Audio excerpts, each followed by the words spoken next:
Mesdames et messieurs, merci de nous suivre sur Kyondo, c'est Entretien, un entretien spécial, cette fois en littérature avec le professeur Jackie Mpungu Mulenda Saïdi. Beaucoup le connaissent comme enseignant à l'université de Lubumbashi, communicologue, puisqu'il est docteur en communication, il enseigne, il a formé beaucoup de gens, y compris moi qui parle. Alors, professeur Jackie Mpungu, aujourd'hui, révèle son âme de littéraire, puisqu'il est auteur d'un livre tout récent. Il est agréable et beau à lire, Carte d'identité. Il s'agit bien d'une histoire d'identité, son identité, mais l'identité aussi de beaucoup d'autres personnes dans sa situation, les métis, ces personnes nées des parents africains, généralement des mères congolaises et des parents, des pères européens. Il explique ses déchirements, mais aussi sa joie. Et le récit finit sur une note très positive. C'est plutôt l'apaisement et la personne contente plutôt qui assume sa situation. Alors nous allons parler tout de suite avec le professeur Jackie Mpungu qui est en face de moi. Bonjour professeur. Bonjour.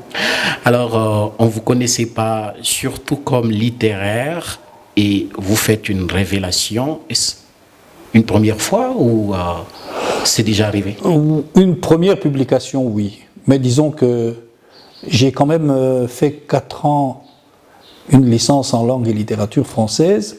J'étais jeune et je m'essayais en poésie.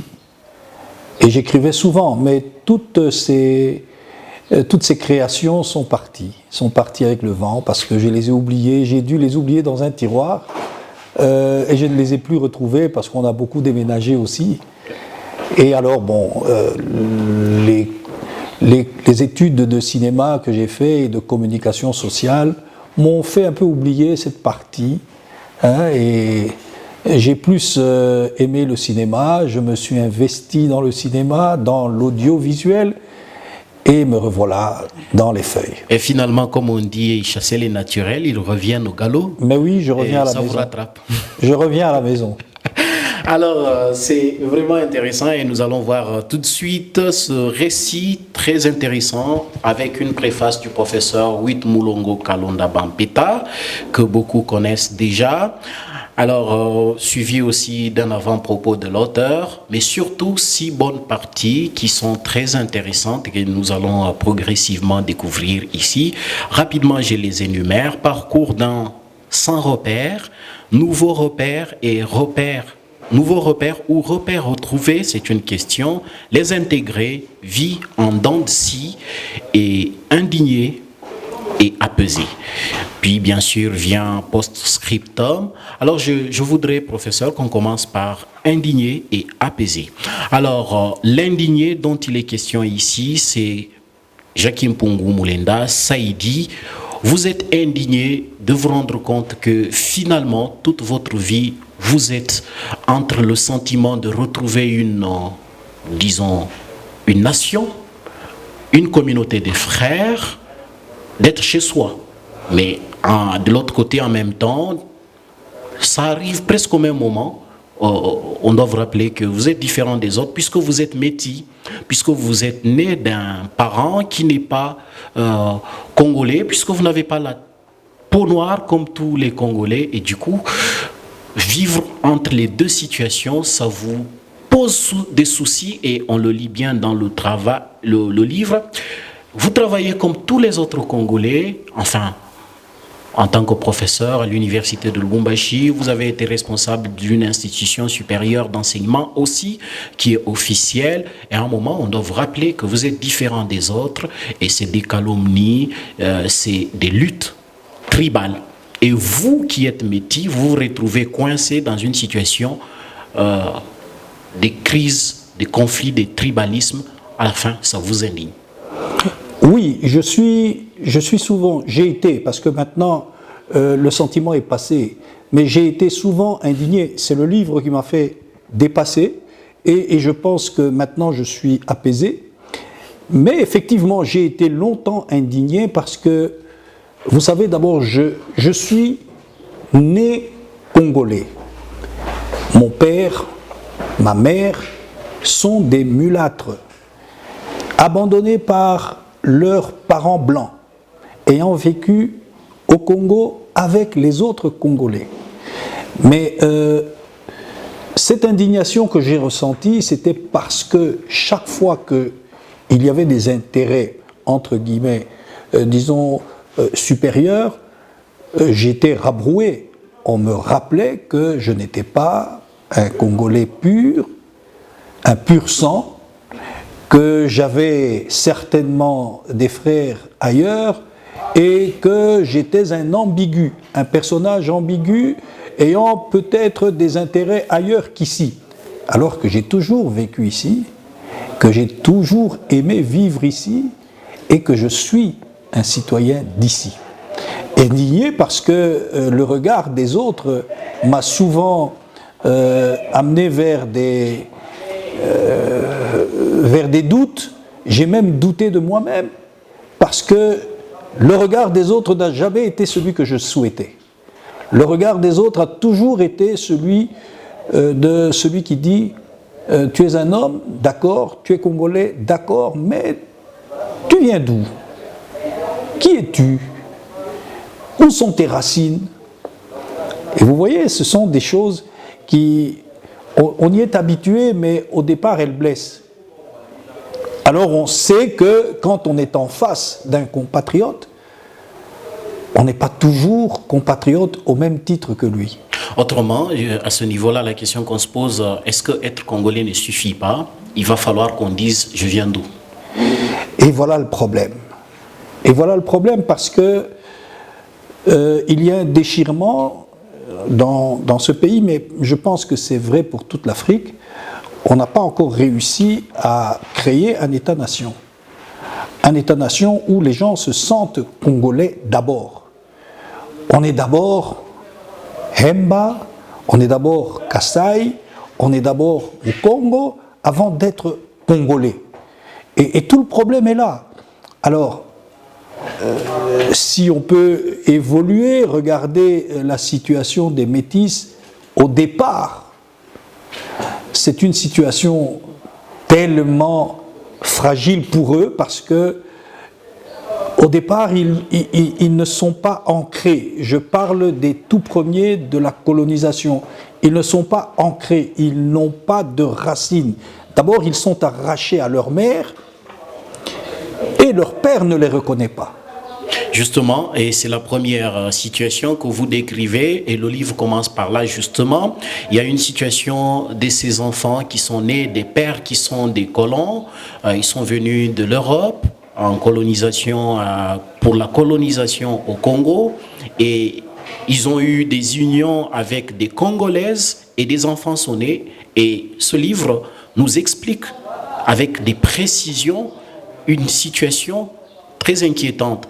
Des enfants, puisqu'on les considère, le système colonial n'accepte pas qu'il y ait union entre des blancs et des noirs, des femmes congolaises, africaines, et du coup ces enfants, on les prend, on les amène à l'internat, et où ils vont être carrément en séparation avec leurs parents. Tout à fait. D'abord, les parents disparaissaient, les parents masculins disparaissaient. Ils rentraient en Europe, ou alors ils étaient inconnus parce qu'ils ne reconnaissaient pas les enfants. Et on les arrachait à leur mère. Les enfants ne pouvaient pas vivre avec l'affection maternelle. On les arrachait à leur mère et on les mettait dans des internats exclusivement construits pour eux. C'était terrible. Ils grandissaient avec une austérité, une discipline qui manquait de sentiments. Ma mère en faisait partie. Ma mère a été élevée dans un internat pour jeunes mulâtresses parce que son père, mort alors qu'elle avait 4 ans, elle a été arrachée à sa mère. On l'a amenée à Chabunda, dans le Kivu, et c'est là qu'elle a grandi. C'est là qu'elle a passé toute son adolescence jusqu'au jour où on est venu l'épouser. Imaginez. Il y a là quelque chose c'était affreux. Bien sûr. Et mon père a échappé à cette histoire parce que il a grandi, son père qui était un ingénieur des ponts et chaussées, qui est venu dans l'administration coloniale belge pour construire des ponts et chaussées, a fait longtemps. Et il a fait tout son contrat. Et il est parti après son contrat. Mais il est parti, mon père avait plus de 18 ans. Cela veut dire que mon père a été autorisé à vivre dans la maison de son père et de sa mère jusqu'à l'âge de 18 ans. Après 18 ans, on ne pouvait plus le mettre dans un internat, il était adulte. Et heureusement, d'ailleurs pour lui, parce que sa mère s'est prévalue d'être la femme d'un blanc et s'est battue pour qu'il soit accepté dans des écoles en français, qu'il ait fait toute son école primaire et 2 ans d'école secondaire. C'était beaucoup à l'époque. Et c'était des gens qui étaient alors destinés, autorisés à aller dans l'administration publique. Ce qu'on a appelé les évolués. Les évolués. Alors, à ce niveau-là, il va falloir qu'on explique quand même quelque chose. Il y a un mot que vous avez évoqué 2-3 fois, c'est mulâtre, mulâtresse.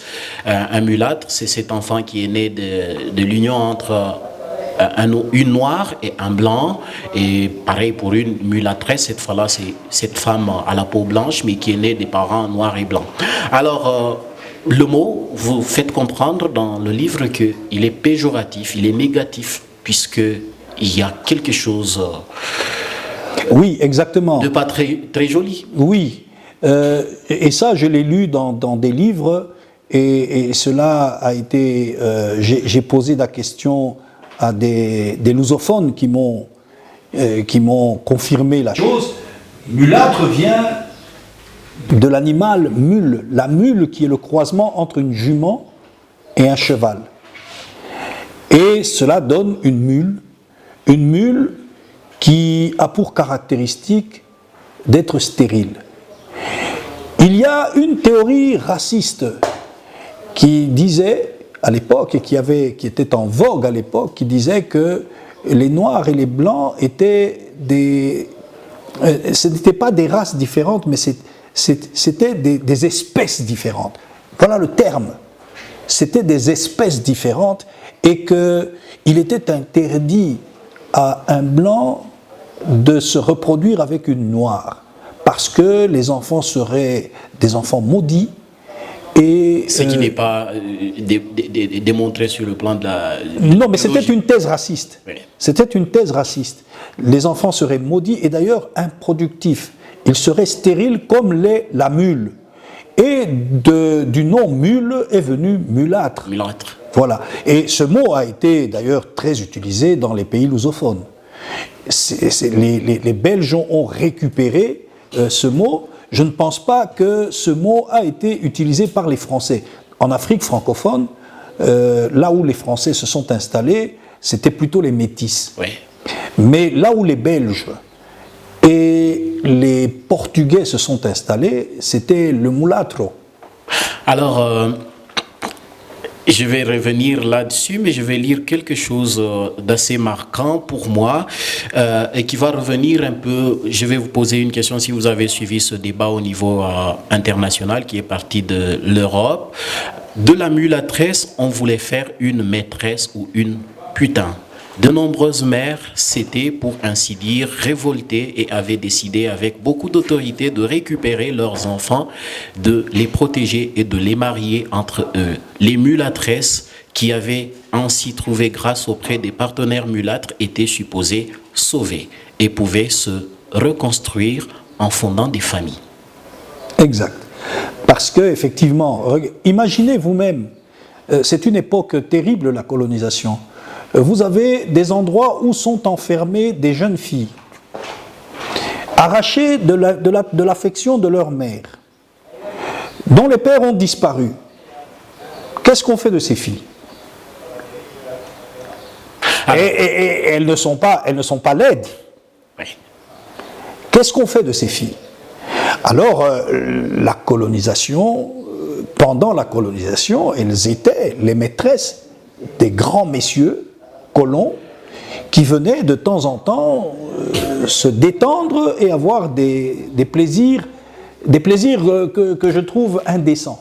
Alors justement, il y a eu récemment, je pense il y a 1-2 ans, qu'on a dans la presse internationale révélé justement ces pans de l'histoire où il y avait une sorte d'exploitation sexuelle qui frisait, disons, l'immoralité, mais je ne resterai pas sur le plan de la moralité, mais plutôt carrément ne pas reconnaître la dignité humaine. Et je pense que vous allez dans ce sens-là. Est-ce que vous avez suivi avant de rédiger cette partie? Vous aviez une intention de dénoncer quelque chose comme ça ou c'est venu parce que il fallait enfin qu'on dise quelque chose qu'on a appris? Je lis quelque chose ici. Le noir moyen s'en méfiait et je pense des mulâtresses. Le noir moyen s'en méfiait et ne s'en servait que lorsqu'il avait un peu d'argent pour se taper une enfant de blanc. Quant à certains riches commerçants et politiciens, ils se mariaient avec elle par prestige, par prétention, par imitation et par mimétisme, parce qu'ils venaient de remplacer les chefs colons et que pour eux, la voie de l'ascension personnelle était celle de reproduire les comportements et les postures observées chez leurs anciens maîtres. Alors que quelque chose qui vous révolte un peu comme les injustices causées par les colons sont reproduites. Tout à fait. Les nationaux. Tout à fait. Et là, comme je le dis, c'est vraiment la reproduction pour imiter le maître et devenir le maître lui-même. Cela veut dire que ces jeunes filles n'ont pas eu un destin aisé. Celles dont les mères ne sont pas intervenues. Vous voyez, parce que celles dont les mères sont intervenues, elles les ont récupérées juste après l'indépendance et ont tout fait pour les marier ensemble. Donc les mulâtres et les mulâtresses oui, c'était l'esprit de l'époque.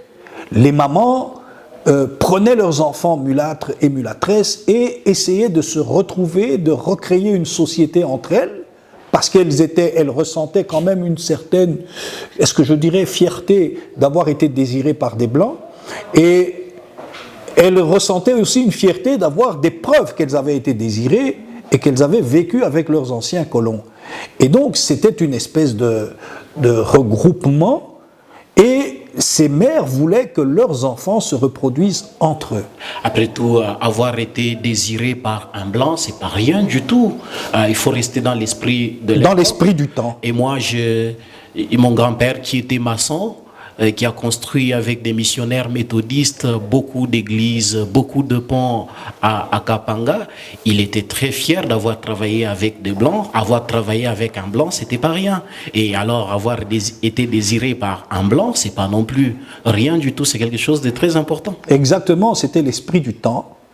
Et ces mamans ne voulaient pas que leur filiation se désagrège autrement que de rester avec la peau claire. Donc il n'était pas question.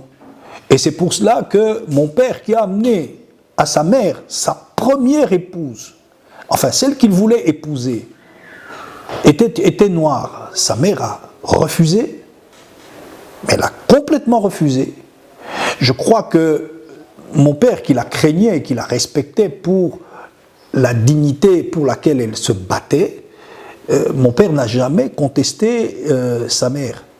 Et sa mère lui a dit, allez, mettez cette femme de côté, moi je t'amène là où il y a une femme pour toi. Et de Kisangani, elle a fait le voyage pour aller jusqu'à Chabunda dans le Kivu, pour aller chercher une mulâtresse. Alors ça, ce récit, je le tiens de ma mère. Et quand je regarde mon père, je dis, sa mère était autrement autoritaire, parce que pour le forcer à laisser son premier choix pour aller vers son choix à elle, elle a dû être autoritaire. Et je pense que ma mère dit, et ton père m'a beaucoup aimé. C'était quand même quelque chose de très positif finalement. Mais c'était aussi des gens suffisamment croyants. très croyants parce que d'abord ils étaient tous éduqués dans l'esprit catholique, c'était l'église catholique ou l'église protestante. Là, nous sommes dans l'église catholique et ma mère, l'internat dans lequel elle vivait, c'était chez des religieuses catholiques. Et donc, on lui avait, à cette époque-là, on avait observé qui avait des aptitudes et on avait détecté chez elle des aptitudes pour lire et expliquer la Bible aux autres. C'était une lecture en swahili, elle savait lire et écrire le swahili tout à fait couramment. C'est arrivé à la maison que mon père, ayant eu un autre destin, mon père lui a appris le français. Mais sinon, elle ne s'exprimait qu'en swahili, elle lisait en swahili, elle l'écrivait en swahili. Et elle expliquait la Bible à ses consoeurs, à ses condisciples, et sous l'œil attentif d'une religieuse qui faisait rapport de comment les choses se passaient. Alors, pour conclure cette partie, un métis ni blanc ni noir, ni d'ici ni de là, vous l'avez mal vécu et on vient de le sentir. Quand vous avez, à quelle époque vous avez pris finalement conscience de ce mal? Très tard. Très tard parce que j'ai longtemps vécu sans sentir qu'il y avait une... Vous savez, même quand on est enfant, on a des différences qu'on dit, qu'on exprime, etc. Mais on n'est pas persécuté pour autant. J'ai senti que j'étais différent déjà depuis que j'étais enfant à l'école primaire. Parce qu'il y avait des regards, parce qu'il y avait des doutes, parce qu'il y avait des questions qui se posaient, tout à fait d'accord. Mais j'ai senti cela de manière négative beaucoup plus tard, quand j'étais à l'université, et quand il fallait décrire, dire d'où exactement on venait pour être accepté. Et vous voyez, grandi dans une famille de mulâtres, où ni le père ni la mère n'avaient été enracinés chez les uns ou chez les autres. On était un peu comme des créations factices, sans racines. La seule racine à laquelle on s'attachait, c'était nous-mêmes, les mulâtres. Et ni les Blancs, ni du côté des Blancs, nous n'avions des racines, puisque nous ne les connaissions pas, ni chez les Noirs, puisqu'on nous interdisait, on interdisait les mulâtres de l'époque, qui étaient évolués, d'aller chercher une langue autre que le français, et de vivre conformément à la situation coloniale. Et donc vous êtes tenu à l'écart. Tenu à l'écart. Tenu à l'écart des racines noires, tenu à l'écart des racines blanches. On flottait. Et donc le jeune homme qui avait des bonnes relations, qui admirait ses amis africains, enfin, commence à découvrir des différences, commence à avoir conscience des problèmes qu'il ne soupçonnait pas il y a quelques années au collège. Nous allons revenir tout à l'heure à cette problématique pour avancer avec la seconde partie de cet entretien. Merci professeur Jackie Mpungu d'avoir accepté cette interview. Mais je vous en prie, moi aussi je suis heureux de pouvoir parler, dire, exprimer ce que j'ai dans le cœur. Eh bien, merci mesdames et messieurs d'avoir suivi cet entretien. On se retrouve très bientôt sur Kyondo.